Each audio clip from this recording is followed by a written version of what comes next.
इसलिए आपको टाइम दिया हमारे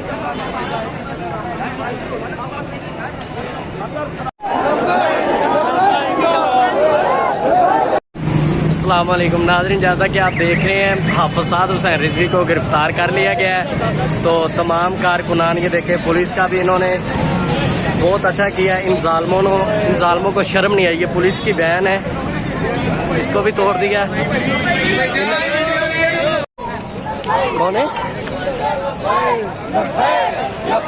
या रसूल अल्लाह लब्बैक लब्बैक लब्बैक या रसूल अल्लाह लब्बैक लब्बैक लब्बैक या रसूल।